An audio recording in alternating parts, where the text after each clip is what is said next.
बताना है, सेल का प्रकार बताना है। अब देखिए सेल कितने तरह का होता है? 2 तरह का। कौन कौन सा होता है? अब देखिए एक होता है प्रोकैरियोटिक सेल,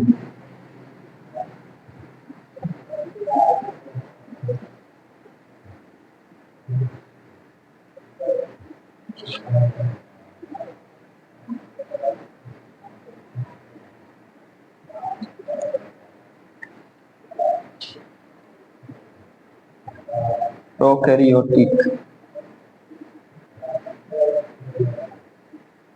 एक होता है यूकैरियोटिक।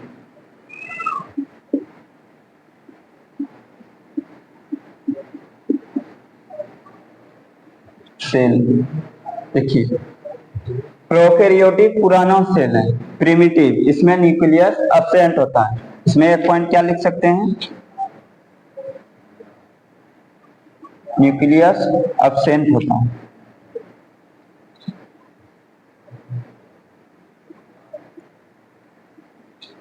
यूकैरियोटिक में क्या होता है? न्यूक्लियस प्रेजेंट होता है।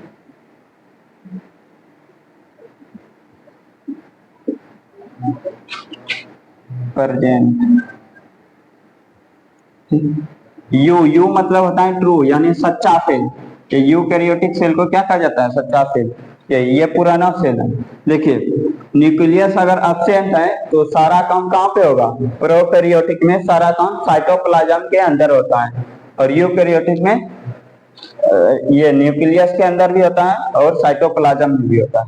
मान के चलिए ये यूकैरियोटिक सेल है, ये प्रोकैरियोटिक सेल है, तो ये न्यूक्लियस कहाँ होगा? इसका न्यूक्लियस तो एब्सेंट है, तो डीएनए कहाँ होगा? न्यूक्लियस के अंदर होता है डीएनए, तो इसमें न्यूक्लियस एब्सेंट है तो साइटोप्लाज्म में ही खुला डीएनए पाया जाएगा। इसका सर्कुलर डीएनए पाया जाता है और इसमें लीनियर डीएनए पाया जाता है, वो भी किसके अंदर? न्यूक्लियस के अंदर। ये आप आगे पढ़ोगे हायर क्लास में डीएनए के बारे में। तो ये क्या है? सेल मेम्ब्रेन है।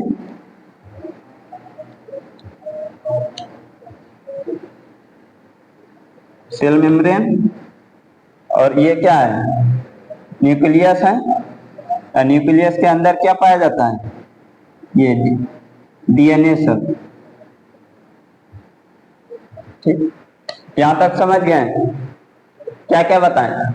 सेल 2 टाइप का होता है, प्रोकैरियोटिक सेल और यूकैरियोटिक सेल। प्रोकैरियोटिक क्या है? पुराना सेल जिसमें न्यूक्लियस एब्सेंट होता है, और यूकैरियोटिक में न्यूक्लियस प्रेजेंट होता है और सारा काम कहाँ पे होता है? साइटोप्लाज्म में भी होता है और न्यूक्लियस में डीएनए पाया जाता है। ठीक, आगे बढ़ते हैं, नोट कर लिए हमने। अब आगे क्या पढ़ेंगे? सेल के बारे में जान गए, अब टिश्यू पे आते हैं। टिश्यू क्या होता है जानते हैं कुछ टिश्यू के बारे में? टिश्यू कोशिका का समूह है। कोशिका का एक तरह की कोशिका मिल करके टिश्यू का निर्माण करते हैं। अब देखिए टिश्यू के बारे में जानते। दूसरा टॉपिक है ये क्या है? टिश्यू। टिश्यू जिसे हिंदी में क्या कहते हैं? ऊतक।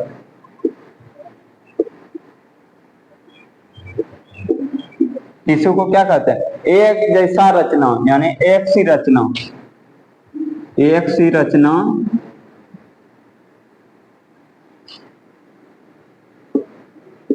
और एक सा कार्य करने वाले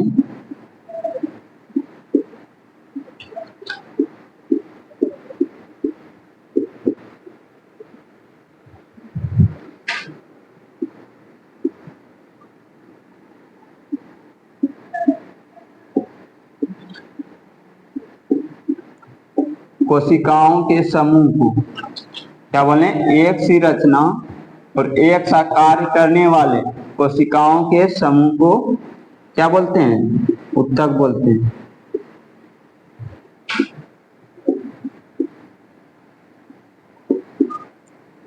ऊतक कहते हैं। क्या बोले? कि एक जैसा रचना होगा और एक ही जैसा कार्य करेगा, तो वैसे कोशिकाओं के समूह को क्या बोलते हैं? ऊतक कहा जाता है। ठीक, अब देखिए क्या बोले, एक जैसा रचना होगा। इसको डायग्राम से कैसे रिप्रेजेंट करेंगे? मान के चलिए ये कोशिका का समूह है, एक ही तरह का है सब, और कोई भी एक ही काम करेगा। इसके अंदर न्यूक्लियस है, ये क्या है, एक टिश्यू है,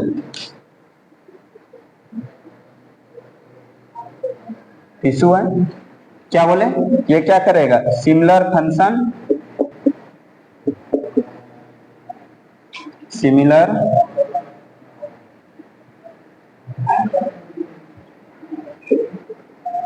सिमिलर फंक्शन करेगा, यानी एक ही जैसा कार्य करेगा। उत्तर के बारे में क्या बोल सकते हैं कि एक जैसा रचना होगा और एक ही तरह का कार्य करेगा। मान के चलिए अगर इनको कोई एक अंग बनाना है तो एक ही तरह का कोशिका मिल करके क्या करेगा, उस अंग का निर्माण करेगा। एक ही तरह का कोशिका मिल करके एक अंग का निर्माण करेगा, तो उसे क्या बोलेंगे, उत्तक। अब देखिए उत्तक कितने तरह का होता है? उत्तक के बारे में जानते हैं? टिश्यू जो है 4 तरह का होता है, मेनली एनिमल टिश्यू, उसके बारे में जानते हैं, यहां तक नोट कर लिया होंगे।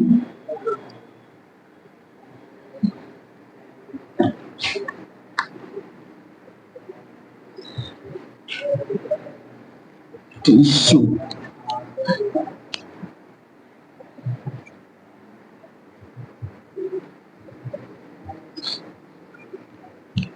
यहां तक नोट कर लिए है ना? नोट करते जाइए साथ साथ, और ध्यान से सुनिए, जितना बात बोल रहे हैं वो मैक्सिमम याद हो जाएगा। अब देखिए टिश्यू के प्रकार पढ़ते हैं। टिश्यू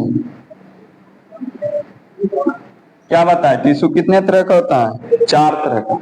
कौन कौन सा होता है? अब देखिए कौन कौन सा होता है।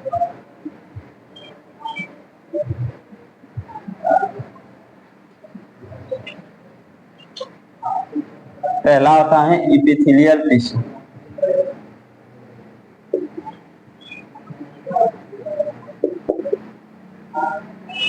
दूसरा आता है कनेक्टिव टिश्यू,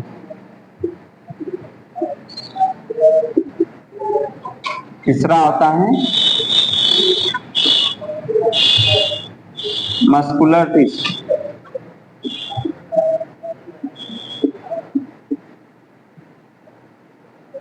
मैस्कुलर, और चौथा आता है न्यूरल टिश्यू या नर्वस टिश्यू जिसे कहते हैं। देखो एपिथेलियल टिश्यू को क्या बोलते हैं हिंदी में, लिख देता हूं, एपिथेलियल टिश्यू, इसे हिंदी में कहते हैं उपकला उत्तक, उपकला उत्तक। कनेक्टिव टिश्यू को क्या कहते हैं हिंदी में, संयोजी उत्तक। ब्लड जो होता है हमारे शरीर में वो किस टिश्यू का बना होता है, यही संयोजी उत्तक का बना होता है, संयोजी उत्तक। और मस्कुलर टिश्यू को क्या कहते हैं, पेशीय उत्तक। हमारे शरीर में मांसपेशी जो बना हुआ है ये किस उत्तक का बना हुआ है, पेशीय उत्तक का। और अगला है न्यूरल टिश्यू, ये नर्वस सिस्टम जो है जिसका बना हुआ है, न्यूरल टिश्यू का।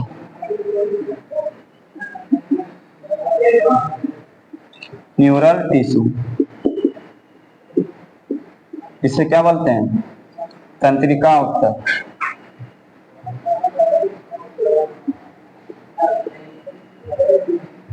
ठीक, क्या बताएं, उत्तक 4 तरह का होता है, कौन कौन सा होता है?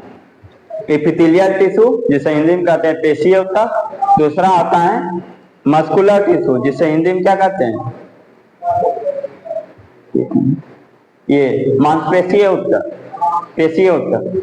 एपिथेलियल टिश्यू को उपकला उत्तक, और दूसरा होता है कनेक्टिव टिश्यू जिसे क्या कहते हैं, संयोजी उत्तक, और लास्ट होता है ये न्यूरल टिश्यू जिसे क्या कहते हैं, तंत्रिका उत्तक। तो ये चारों तरह का टिश्यू समझ गए होंगे। अब ये चारों तरह का टिश्यू मिल करके अंग का निर्माण करता है, कोई भी अंग, ये चारों तरह का टिश्यू मिल करके क्या बताएं, ये चारों तरह का टिश्यू मिल करके कोई भी अंग बनाएगा, जैसे ऑर्गन कहते हैं।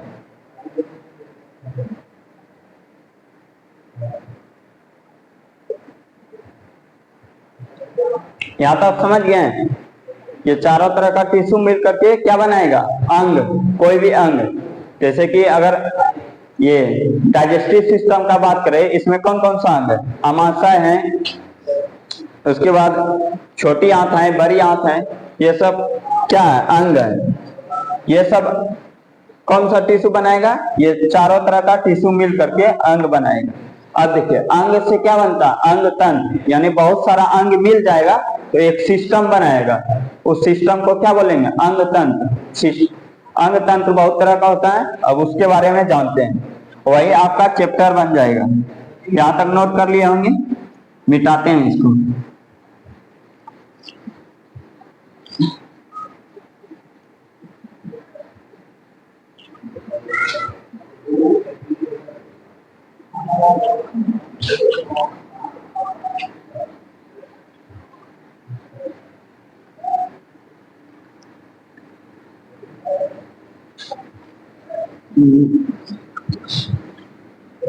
आई होप यहां तक आप नोट कर लिए होंगे,